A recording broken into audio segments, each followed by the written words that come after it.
10ನೆಯ ತರಗತಿಯ ಮುದ್ದು ವಿದ್ಯಾರ್ಥಿಗಳಿಗೆ ABG ಸ್ಪೋಕನ್ ಇಂಗ್ಲಿಷ್ ಕ್ಲಾಸಸ್ಗೆ ಆದರದ ಸ್ವಾಗತ. ಪ್ರೀತಿಯ ವಿದ್ಯಾರ್ಥಿಗಳೇ, ಇವತ್ತಿನ ಈ ವಿಡಿಯೋದಲ್ಲಿ ನಾವು 10ನೆಯ ತರಗತಿಯ ದ್ವಿತೀಯ ಭಾಷೆ ಇಂಗ್ಲಿಷ್ಗೆ ಸಂಬಂಧಪಟ್ಟ ಪೋಯಮ್ 2 ಕ್ವಾಲಿಟಿ ಆಫ್ ಮರ್ಸಿ ಈ ಒಂದು ಪದ್ಯದ ಬಗ್ಗೆ ಕೇಳಿರ್ತಕ್ಕಂತಹ ಪ್ರಶ್ನೆ ಉತ್ತರಗಳನ್ನು ಈ ವಿಡಿಯೋದಲ್ಲಿ ಚರ್ಚೆ ಮಾಡ್ತಾ ಸಾಗೋಣ. ಇಲ್ಲಿಯವರೆಗೆ ನೀವು ನಿಮ್ಮ ನೆಚ್ಚಿನ ಚಾನಲ್ ಆಗಿರುವ ABG ಸ್ಪೋಕನ್ ಇಂಗ್ಲಿಷ್ ಕ್ಲಾಸಸ್ಗೆ ನೀವು ಇನ್ನೂ ಸಬ್ಸ್ಕ್ರೈಬ್ ಆಗಿಲ್ಲ ಅಂದರೆ ಈ ಕೂಡಲೇ ಸಬ್ಸ್ಕ್ರೈಬ್ ಆಗಿ. ಈ ವಿಡಿಯೋ ನಿಮಗೆ ಇಷ್ಟ ಆದರೆ ದಯವಿಟ್ಟು ಲೈಕ್ ಮಾಡಿ, ಶೇರ್ ಮಾಡಿ, ಕಮೆಂಟ್ ಮಾಡಿ ಅಂತ ಕೇಳಿಕೊಳ್ಳುತ್ತಾ 10ನೆಯ ತರಗತಿಯ ಎಲ್ಲ ಪಾಠದ ಕನ್ನಡದ ವಿವರಣೆ ಮತ್ತು ಪ್ರಶ್ನೋತ್ತರಗಳಿಗಾಗಿ ನೀವು ಈ ಒಂದು ವಿಡಿಯೋದ ಡಿಸ್ಕ್ರಿಪ್ಷನ್ ಬಾಕ್ಸಲ್ಲಿ ಒಂದು ಲಿಂಕನ್ನು ಶೇರ್ ಮಾಡಿದ್ದೇನೆ, ಅದನ್ನು ನೋಡಿಕೊಳ್ಳಿ. ಬನ್ನಿ ಪ್ರೀತಿಯ ವಿದ್ಯಾರ್ಥಿಗಳೇ, ಇವತ್ತು ನಾವು ಈ ಒಂದು ಪಾಠದ ಪ್ರಶ್ನೆ ಉತ್ತರಗಳನ್ನು ಚರ್ಚೆ ಮಾಡ್ತಾ ಸಾಗೋಣ. ಮೊದಲ ಪ್ರಶ್ನೆ ಈ ರೀತಿಯಾಗಿದೆ. Mercy is compared to something in the first 2 lines of the poem. What is it? How is this comparison a part? Justify your answer. ಇಲ್ಲಿ ಈ ಒಂದು ಮೊದಲ ಪ್ರಶ್ನೆ ಯಾವ ರೀತಿ ಅರ್ಥವನ್ನು ಕೊಡುತ್ತೆ, ಯಾವ ರೀತಿ ಏನನ್ನು ಕೇಳ್ತಾ ಇದೆ ಅಂತಂದರೆ, ಈ ಒಂದು ಪೋಯಮ್ನ 2 ಲೈನ್ಗಳು, ಮೊದಲ ಮತ್ತು 2ನೇ ಲೈನ್ಗಳು ಏನು ಮಾಡ್ತಾ ಇವೆ ಅಂತಂದರೆ, ಏನೋ ಒಂದು ವಿಚಾರವನ್ನು ಮರ್ಸಿಯನ್ನು ಇಲ್ಲಿ ಮಾಡಲಾಗಿದೆ, ಹೋಲಿಕೆ ಮಾಡಲಾಗಿದೆ, ಕಂಪೇರ್ ಮಾಡಲಾಗಿದೆ. ಯಾವುದಕ್ಕೆ ಹೋಲಿಕೆ ಮಾಡಲಾಗಿದೆ ಅನ್ನೋದನ್ನು ಹೇಳಬೇಕು. ಆಮೇಲೆ how is this comparison a part? Justify your answer. ಆ ಕಂಪ್ಯಾರಿಸನ್ ಮಾಡಿರ್ತಕ್ಕಂಥ ಹೋಲಿಕೆ ಸರಿಯಾಗಿದೆಯಾ ಅನ್ನೋದನ್ನು ನೀವು ಇಲ್ಲಿ ನೋಡ್ಕೋಬೇಕು. ಬನ್ನಿ ಈಗ ಉತ್ತರವನ್ನು ನೋಡೋಣ. ಇನ್ the first 2 lines of the poem, ಈ ಒಂದು ಪದ್ಯದ ಮೊದಲ 2 ಸಾಲುಗಳು, ದ ಪೋಯೆಟ್ ಕಂಪೇರ್ಸ್ ಮರ್ಸಿ. ಕವಿ ಇಲ್ಲಿ ಏನು ಮಾಡಿದ್ದಾನೆ ಅಂತಂದರೆ, ಮರ್ಸಿ ಅಂದರೆ ಕರುಣೆಯನ್ನು ಈ ರೀತಿಯಾಗಿ ಹೋಲಿಕೆ ಮಾಡಿದ್ದಾನೆ to gentle rain from heaven ಅಂತ. ಭಾಳ ಸೌಮ್ಯವಾಗಿ ಸುರಿದಿರತಕ್ಕಂತಹ, ಸ್ವರ್ಗದಿಂದ ಸುರಿದಿರತಕ್ಕಂಥ ಮಳೆ ಅಂಥೇಳಿ ಇಲ್ಲಿ ಆತ ಹೋಲಿಕೆ ಮಾಡಿದ್ದಾನೆ. This comparison has many suggestions. ಈ ಒಂದು ಹೋಲಿಕೆಯು ಬಹಳಷ್ಟು ಸಲಹೆಗಳನ್ನು ಕೊಡುತ್ತೆ.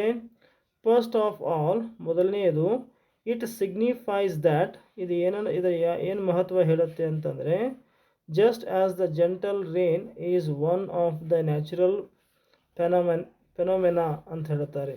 ಇದೊಂದು ನೈಸರ್ಗಿಕವಾಗಿರ್ತಕ್ಕಂಥ ಒಂದು ಪ್ರಕ್ರಿಯೆ. Mercy is a natural trait. ಕರುಣೆ ಅಂತಕ್ಕಂಥದ್ದು ಸಹಿತ ಒಂದು ಸಹಜವಾದ ಗುಣವಾಗಿದ್ದು ಇನ್ ಹ್ಯೂಮನ್ ಬೀಯಿಂಗ್ಸ್, ಮನುಷ್ಯರಲ್ಲಿ ಇರುತ್ತೆ. If a human being don't show mercy, ಒಬ್ಬ ಮನುಷ್ಯ ಆತ ಕರುಣೆಯನ್ನು ತೋರಿಸದೇ ಹೋದಲ್ಲಿ, ದೆನ್ ನಂತರ they don't deserve to be called human beings, ಅಂಥವ್ರನ್ನ ನಾವು ಮನುಷ್ಯರು ಅಂತ ಹೇಳಿ ಕರೀಲಿಕ್ಕೆ ಸಾಧ್ಯವಿಲ್ಲ, ಅದು ಕರೆಯೋದಕ್ಕಾಗೋದಿಲ್ಲ ಅಂತ ಹೇಳ್ತಾರೆ. ಸೆಕೆಂಡ್ಲಿ, ಎರಡನೇದಾಗಿ, the analogy between the gentle rain and mercy is also symbolic of the fact that mercy comes once way unexpectedly and when it comes. ಇಲ್ಲಿ ಯಾವ ರೀತಿಯಾಗಿ ಅನಾಲಜಿ ಮಾಡಲಾಗಿದೆ ಅಂತಂದರೆ, ಈ ಒಂದು ಜೆಂಟಲ್ ರೈನ್, ಸೌಮ್ಯವಾಗಿ ಸುರಿಯುವಂಥ ಮಳೆಗೂ ಮತ್ತು ಕರುಣೆಗೂ ಯಾವ ರೀತಿ ಕಂಪ್ಯಾರಿಸನ್ ಮಾಡಲಾಗಿದೆ ಅಂತಂದರೆ, ಇಲ್ಲಿ ಮರ್ಸಿ ಅಂತಕ್ಕಂಥದ್ದು ಸಹಿತ ಸಹಜವಾಗಿ ಬರ್ತಕ್ಕಂಥದ್ದು, ಮಳೆಯೂ ಸಹಿತ ಅದು ಸಹಿತ ಎಕ್ಸ್ಪೆಕ್ಟೆಡ್ಲಿ, ನಿರೀಕ್ಷಿತವಾಗಿ ಬರ್ತಕ್ಕಂಥ ಒಂದು ವಿಚಾರ ಆಗಿದೆ ಅಂಥೇಳಿ ಇಲ್ಲಿ ಹೇಳ್ತಾರೆ. Mercy comes once way unexpectedly and when it comes it is a soothing as a gentle rain. ಅದು ಯಾವ ರೀತಿಯಾಗಿ ನಮಗೆ ಸಮಾಧಾನ, ಶಾಂತಿ ಅಂತ ಕೊಡುತ್ತೆ ಅಂತಂದರೆ, ಜೆಂಟಲ್ ರೈನ್ ಥರ, ಸೌಮ್ಯವಾಗಿ ಸುರಿಯುವಂತಹ ಮಳೆ ಥರ ಅದು ನಮಗೆ ಒಂದು ಫೀಲನ್ನು, ಸೂತಿಂಗನ್ನು ತಂದುಕೊಡುತ್ತೆ. The gentle rain from heaven is indicative of god's mercy. ಇಲ್ಲಿ ಏನು ಹೇಳ್ತಾ ಇದ್ದಾರೆ, ಜೆಂಟಲ್ ರೈನ್ ಫ್ರಾಮ್ ಹೆವನ್ ಅಂತಂದರೆ, ಆ ಒಂದು ಮಳೆಯ ರೂಪದಲ್ಲಿ ಬಂದಿರತಕ್ಕಂಥದ್ದು ದೇವರ ಒಂದು ಕರುಣೆ ಅಂತ ಹೇಳ್ತಾರೆ. ಅದು ಯಾರ ಮೇಲೆ ಅಂತಂದರೆ, ಆನ್ ಹ್ಯೂಮನ್ ಬೀಯಿಂಗ್ಸ್, ಮನುಷ್ಯರ ಮೇಲೆ. Since we expect and enjoy God's mercy on us, ನಾವೆಲ್ಲರೂ ನಿರೀಕ್ಷೆ ಮಾಡ್ತಾ ಇರ್ತೇವೆ ದೇವರು ನಮ್ಮ ಮೇಲೆ ಕರುಣೆಯನ್ನು ತೋರಿಸಲಿ ಅಂತೇಳಿ, ಮತ್ತು ಅದನ್ನು ನಾವು ಎಂಜಾಯ್ ಮಾಡಲಿಕ್ಕೆ, ಆನಂದಿಸಲಿಕ್ಕೆ ನಾವು ಕಾತರರಾಗಿರುತ್ತೇವೆ. We can't deny the same to others. ಆದರೆ ಇನ್ನೊಬ್ಬರಿಗೆ ಅದೇ ರೀತಿಯಾಗಿ ಕರುಣೆಯನ್ನು ತೋರಿಸೋದನ್ನು ನಾವು ಯಾವತ್ತೂ ಡಿನೇ ಮಾಡೋಕ್ಕಾಗೋದಿಲ್ಲ, ಬೇಡ ಅನ್ನೋದಕ್ಕೆ ಆಗೋದಿಲ್ಲ. The Christian spirit is to say, ಇಲ್ಲಿ ಕ್ರಿಶ್ಚಿಯನ್ ಒಂದು ಸ್ಫೂರ್ತಿಕರವಾಗಿರ್ತಕ್ಕಂಥ ಮಾತು ಹೇಳುತ್ತೆ, do unto others as you would have them to do you ಅಂತ ಹೇಳ್ತಾರೆ. ನಿನ್ನ ಹಾಗೆ ಇನ್ನೊಬ್ಬರನ್ನ ಕಾಣು, ನಿನ್ನಂತೆ ಇನ್ನೊಬ್ಬರನ್ನ ನೋಡು ಅಂತ ಇಲ್ಲಿ ಆ ಒಂದು ಕ್ರಿಶ್ಚಿಯನ್ ಸ್ಪಿರಿಟ್ ಹೇಳುತ್ತೆ. ಪ್ರೀತಿಯ ವಿದ್ಯಾರ್ಥಿಗಳೇ, ಎರಡನೇ ಪ್ರಶ್ನೆಗೆ ಬಂದ್ವಿ. ದ ಸ್ಪೀಕರ್ ಸೇಸ್, ಈ ಪದ್ಯದಲ್ಲಿ ಬರ್ತಕ್ಕಂತಹ ಏನು ಒಂದು ಕ್ಯಾರೆಕ್ಟರ್ ಇದೆ, ಹೆಣ್ಣು ಮಕ್ಕಳ ಒಂದು ಕ್ಯಾರೆಕ್ಟರ್ ಇದೆ, ಆ ಪೋರ್ಷಿಯಾ ಅಂತಕ್ಕಂಥದ್ದು ಅದು ಹೇಳುತ್ತದೆ, ಮರ್ಸಿ ಈಸ್ ಟಾಯ್ಸ್ ಬ್ಲೆಸ್ಡ್ ಅಂತಂದರೆ ಈ ಕರುಣೆ ಅಂತಕ್ಕಂಥದ್ದು ಎರಡು ರೀತಿಯಾಗಿ ಅಥವಾ ಎರಡು ಸಾತಿ ಏನು ಮಾಡುತ್ತೆ ಅಂತಂದರೆ ಆಶೀರ್ವಾದಕ್ಕೆ ಒಳಪಡುತ್ತದೆ. What does she mean by this, ಅವಳು ಈ ರೀತಿ ಹೇಳುವ ಶಬ್ದದ ಅಥವಾ ವಾಕ್ಯದ ಅರ್ಥವೇನು ಅಂತ ಇಲ್ಲಿ ಕೇಳಲಾಗಿದೆ. When the speaker says that, ಯಾವಾಗ ಆ ಒಂದು ಪೋರ್ಷಿಯಾ ಅಂತಕ್ಕಂತಹ ಪೋರ್ಷಿಯಾ ಹೇಳ್ತಾಳೆ ಈ ರೀತಿಯಾಗಿ, ಈಸ್ ಟ್ವೈಸ್ ಬ್ಲೆಸ್ಡ್ ಅಂಥೇಳಿ ಮರ್ಸಿ ಅಂತಕ್ಕಂಥದ್ದು, she draws the attention of the given to the fact that even as he gives he receives, ಯಾರು ಆ ಒಂದು ಮರ್ಸಿಯನ್ನು ಕೊಡ್ತಾರೋ ಅವರು ತೆಗೆದುಕೊಳ್ಳುತ್ತಾರೆ. Because mercy blesses not only the receivers but also the given, ಯಾರು ಕೊಡ್ತಿರ್ತಾರಲ್ಲ ಅವರಿಗೂ ಸಹಿತ ಅದು ಆಶೀರ್ವಾದವನ್ನು ಮಾಡುತ್ತೆ, ಮತ್ತು ಯಾರು ಕೊಡ್ತಿರ್ತಾರಲ್ಲ ಅವರಿಗೂ ಸಹಿತ ಅದು ತೆಗೆದುಕೊಳ್ಳೋರಿಗೂ ಮತ್ತು ಕೊಡುವವರಿಗೂ ಆಶೀರ್ವಾದನ ಕೊಡುತ್ತದೆ ಅಂಥೇಳಿ ಇಲ್ಲಿ ಸ್ಪೀಕರ್ ಮಾತಾಡ್ತಾ ಇದ್ದಾರೆ, ಪೋರ್ಷಿಯಾ ಅವರು. The speaker tries to show that, ಇಲ್ಲಿ ಸ್ಪೀಕರ್ ಏನು ಪ್ರಯತ್ನ ಮಾಡ್ತಾ ಇದ್ದಾರೆ ಅಥವಾ ಏನು ತೋರಿಸುವಂಥ ಪ್ರಯತ್ನ ಮಾಡ್ತಾ ಇದ್ದಾರೆ ಅಂತಂದರೆ, if the receiver of mercy is blessed with the, ಒಂದು ವೇಳೆ ತೆಗೆದುಕೊಳ್ಳತಕ್ಕಂಥವನು ಕರುಣೆಯಿಂದ ಆಶೀರ್ವಾದಕ್ಕೆ ಒಳಪಟ್ಟರೆ, ಸೆನ್ಸ್ ಆಫ್ ಗ್ರ್ಯಾಟಿಟ್ಯೂಡ್, ಅವರಲ್ಲಿ ಉಂಟಾಗುವಂತಹ ಒಂದು ಕೃತಜ್ಞತೆಯ ಒಂದು ಪ್ರಜ್ಞೆ, the giver has a sense of fulfilment of being God's messenger as he has acted with divinity ಅಂತ ಹೇಳ್ತಾರೆ. ಇಲ್ಲಿ ಕೊಟ್ಟಿರ್ತಕ್ಕಂಥವನು ಆತನ ಗಾಡ್ಸ್, ದೇವರ ಒಬ್ಬ ಸಂದೇಶಕಾರನಾಗಿ ಕೆಲಸ ಮಾಡ್ತಾನೆ, ಅವನಲ್ಲಿ ದೈವಿ ಗುಣವನ್ನು ನಾವು ಕಾಣಬಹುದು ಅನ್ನುವಂಥ ಮಾತನ್ನು ಇಲ್ಲಿ ಹೇಳ್ತಾರೆ.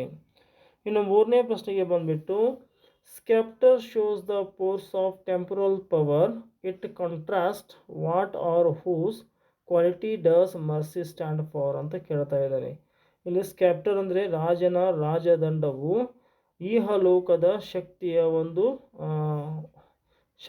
ಒಂದು ಪ್ರದರ್ಶನವನ್ನು ಕೊಡ್ತಕ್ಕಂಥದ್ದು. ಈ ರೀತಿಯೊಳಗೆ what are whose quality does mercy stand for, ಯಾರ ಒಂದು ಗುಣ ಇಲ್ಲಿ ಮರ್ಸಿಯಾಗಿ ನಿಂತುಕೊಳ್ಳುತ್ತೆ ಅಂತ ಪ್ರಶ್ನೆ ಕೇಳ್ತಾ ಇದ್ದಾರೆ. If the sceptre shows the force of temporal power, ಒಂದು ವೇಳೆ ರಾಜನ ರಾಜದಂಡವು ಒಂದು ಇಹಲೋಕದ ಒಂದು ಶಕ್ತಿಯನ್ನು ತೋರಿಸಿದರೆ ಅಥವಾ ಅಧಿಕಾರವನ್ನು ತೋರಿಸಿದರೆ, mercy shows the permanent worth of a king, ಇಲ್ಲಿ ಮರ್ಸಿ ಅಂತಕ್ಕಂಥದ್ದು, ಕರುಣೆ ಅಂತಕ್ಕಂಥದ್ದು ಒಂದು ಶಾಶ್ವತವಾಗಿರ್ತಕ್ಕಂತಹ ಯೋಗ್ಯವಾಗಿರ್ತಕ್ಕಂಥ ಒಬ್ಬ ರಾಜನ ಗುಣವನ್ನು ಹೇಳುತ್ತದೆ. It flows from his heart, ಯಾಕಂದರೆ ಅದು ಅವನ ಹೃದಯದಿಂದ ಹರಿದು ಬರ್ತಕ್ಕಂಥ ಒಂದು ವಿಷಯ ವಸ್ತುವಾಗಿದೆ, ಯಾವುದು ಈ ಮರ್ಸಿ ಅಂತಕ್ಕಂಥದ್ದು. And makes him god like, ಮತ್ತು ಯಾರು ಮರ್ಸಿಯನ್ನು ತೋರಿಸ್ತಾರೋ ಅಂಥವರು ಅಲ್ಲಿ ದೇವರಾಗಿ ಕಾಣುತ್ತಾರೆ.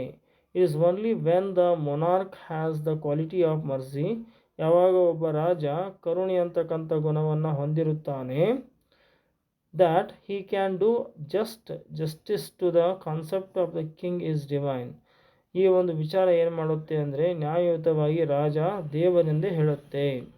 ಮರ್ಸಿ ಆ್ಯಂಡ್ ಫಾರ್ಗಿವ್ನೆಸ್, ಇಲ್ಲಿ ಕರುಣೆ ಮತ್ತು ಕ್ಷಮಾಗುಣಗಳು, enduring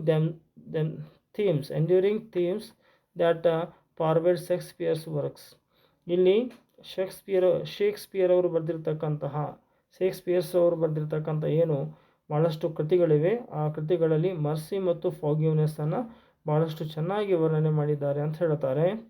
the poem is an example of esteem in which Shakespeare held those who showed mercy, ಇಲ್ಲಿ ಈ ಒಂದು ಕವಿತೆಯನ್ನು ಬರೆದಿರ್ತಕ್ಕಂತಹ ವಿಲಿಯಂ ಶೇಕ್ಸ್ಪಿಯರ್ ಅವರು ಬರೆದಿರ್ತಕ್ಕಂಥದ್ದು. ಅವರು ಇಲ್ಲಿ ತಮ್ಮ ಮರ್ಸಿ ಅಂತಕ್ಕಂಥ ಗುಣದ ಬಗ್ಗೆ ಭಾಳಷ್ಟು ಉತ್ಕೃಷ್ಟವಾಗಿ ಶ್ರೇಷ್ಠ ಮಟ್ಟದಲ್ಲಿ ಹೇಳಲಾಗಿದೆ ಅಂತ ಹೇಳಲಾಗ್ತದೆ. Shakespeare presented mercy as a quality most valuable to the most powerful. ಇಲ್ಲಿ ಆ ಕವಿ ವಿಲಿಯಂ ಶೇಕ್ಸ್ಪಿಯರ್ ಅವರು ಪ್ರೆಸೆಂಟ್ ಮಾಡಿದ್ದಾರೆ ಮರ್ಸಿಯನ್ನು ಯಾವ ರೀತಿ ಪ್ರೆಸೆಂಟ್ ಮಾಡಿದ್ದಾರೆ ಅಂತಂದರೆ as a quality most valuable, ಯಾವುದು ಭಾಳಷ್ಟು ಮೌಲ್ಯವನ್ನು ಹೊಂದಿರತಕ್ಕಂಥ ಒಂದು ಗುಣವಾಗಿದೆ ಅದನ್ನು ಪ್ರೆಸೆಂಟ್ ಮಾಡಿದ್ದಾರೆ. ದ ಮೋಸ್ಟ್ ಪವರ್ಫುಲ್, ಮತ್ತು ಅದು ಭಾಳಷ್ಟು ಶಕ್ತಿಶಾಲಿಯಾಗಿರ್ತಕ್ಕಂಥ ಒಂದು ಗುಣವಾಗಿದೆ.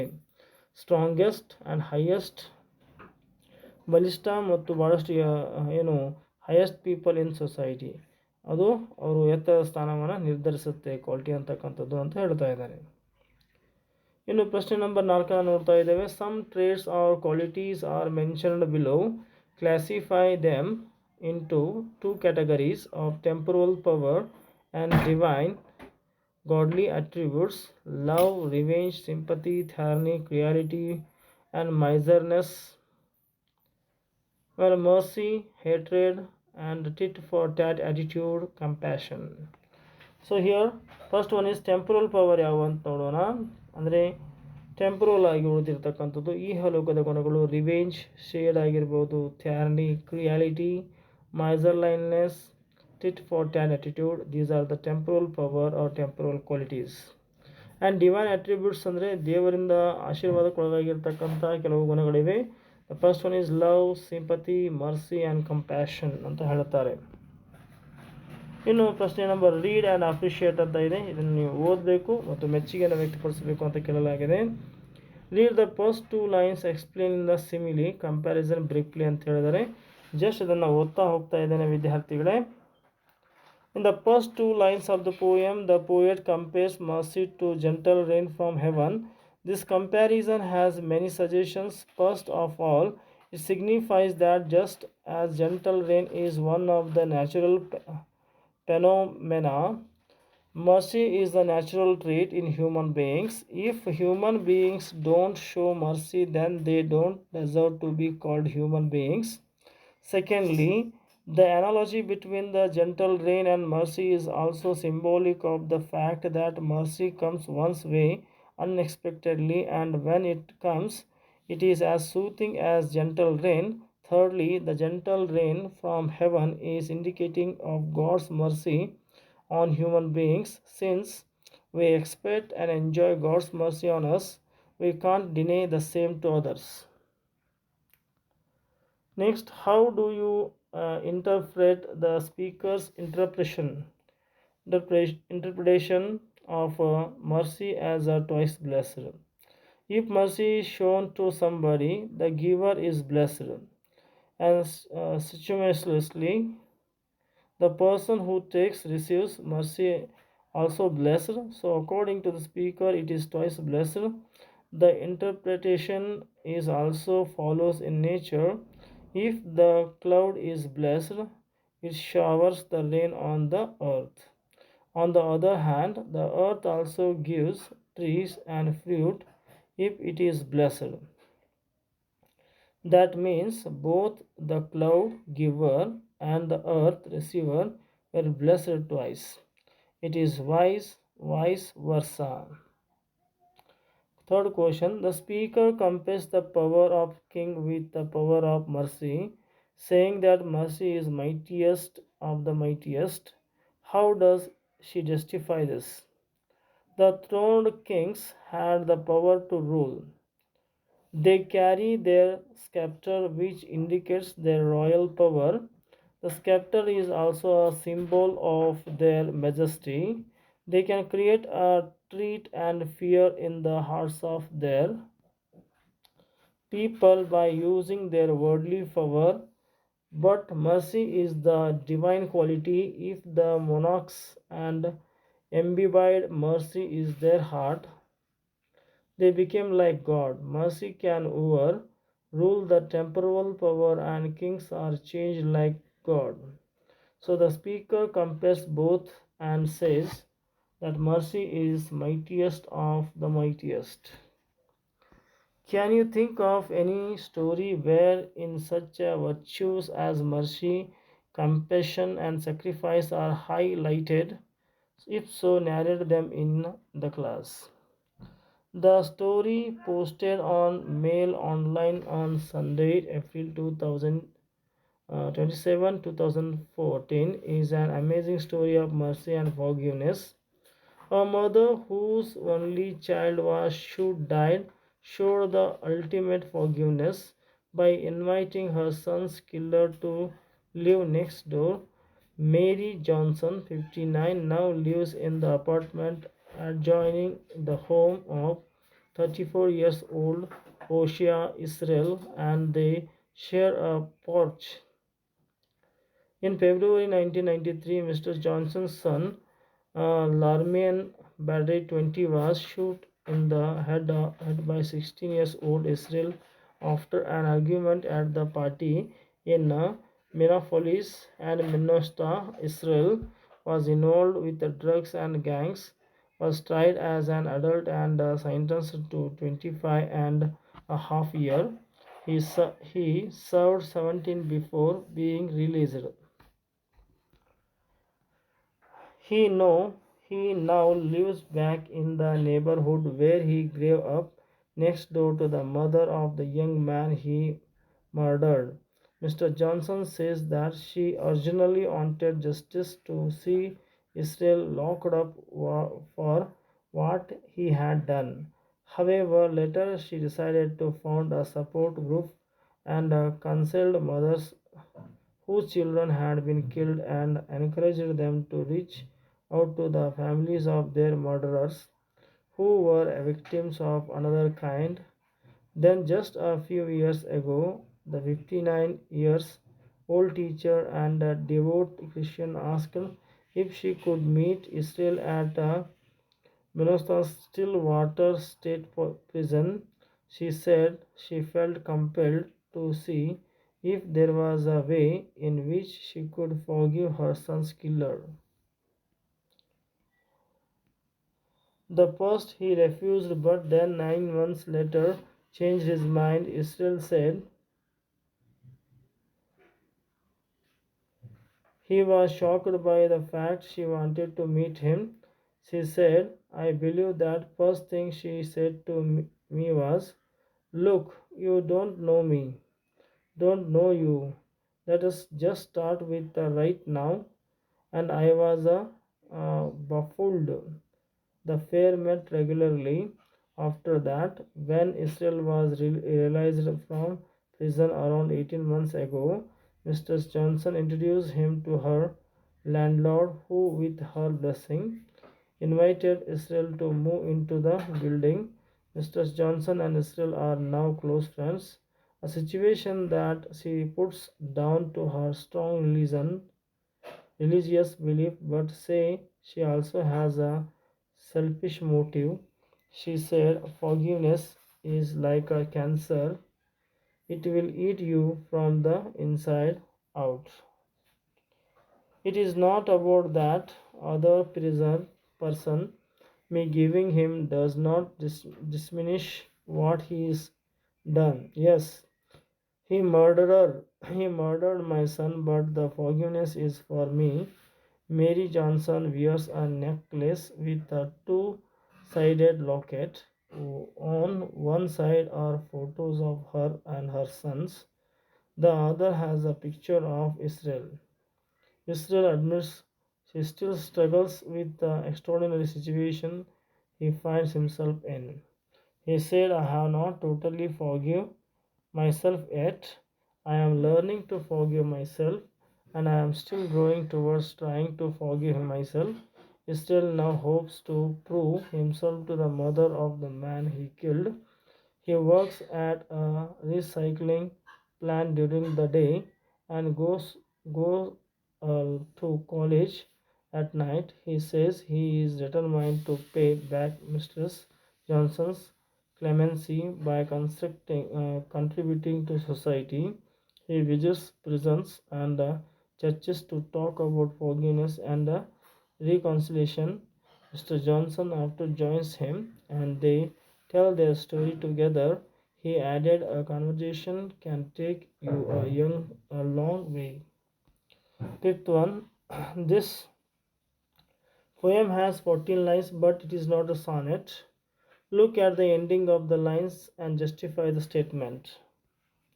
The poem Quality of Mercy does not have either her quatrains or couplets.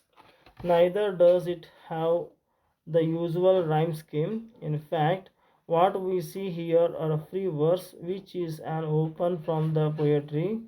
It does not use consistent matter patterns, rhymes, or many or other musical pattern.